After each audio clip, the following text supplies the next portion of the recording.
Alright, first of all, we're going to talk about the polynomial functions. A polynomial function, so this form right here, it's okay if you don't understand what the heck it is to begin with, but I'm going to say that the way we do this is there's going to be an x in there. Okay, that's normal. That's what we're going to have every time.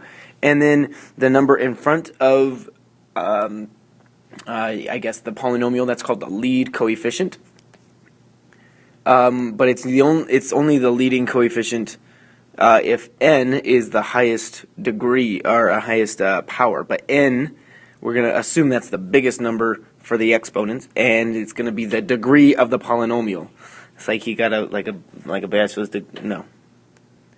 And then the last part in green. In the green, we have just some number, a sub 0 or a naught. That's how you call that, a sub 0 or a naught. Those are the same thing. So a sub 0, that's going to be the constant term. You can think of it like the y-intercept, like for y equals mx plus b. This is the constant term. So we can think of it as the y-intercept. So those are all the parts. I'm just going to list off some examples. And then we're gonna keep it going. We're gonna keep it going, huh? So here are some examples. These are just some things I just made up or looked at. So these are all polynomials, and let's try and identify each of these pieces here. So one more. I'm gonna add one more. There we go. Maybe I'll change it. There. That way it's different from all the rest. To be a polynomial function, first of all, these exponents, they cannot be fractions or decimals. No fractions or decimals as an exponent. Only whole numbers. So even if we had like f of, well, I'll get to the non-examples in a little bit. But you can only have whole numbers for the exponents on all this. So that's one thing. And then to write it in standard form, this power has to be the highest one in all of the exponents. Okay. And that's also the degree. The degree is just the highest power. So let's take a look at this. This would be, well, degree 1, lead coefficient or leading coefficient of 5. That's pretty nice. That would be blue. And it's degree 1 because there's a x to the 1 there. Okay, that's nice. Oh, constant term of -7. That's the y-intercept as well.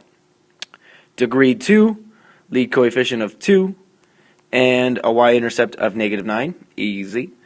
And what do we have here? Oh, lead coefficient of -1, right? Yeah. Degree 4, okay. And y-intercept of -11. That's very nice. Here's what might confuse some people.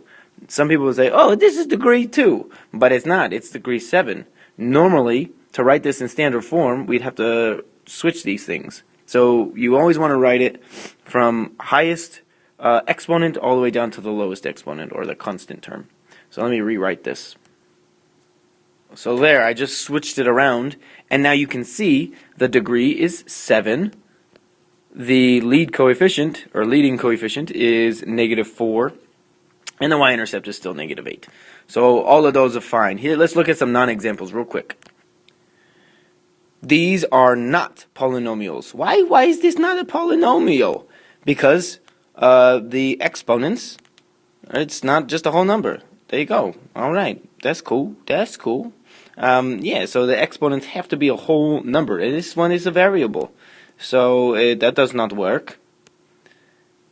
This one is also considered not a polynomial because again, same exact reasons. The exponents have to be whole numbers. These ones don't have whole numbers. Oh, also they have to be positive. So if you had something like this, 3x to the -2, that is also not a polynomial because just by the definition you have to have positive exponents. So for polynomials, positive exponents, whole number exponents, and you want to write it from highest degree all the way down to, or highest exponent all the way down to lowest exponent, or the constant term. And that's all. That's the definition for polynomials.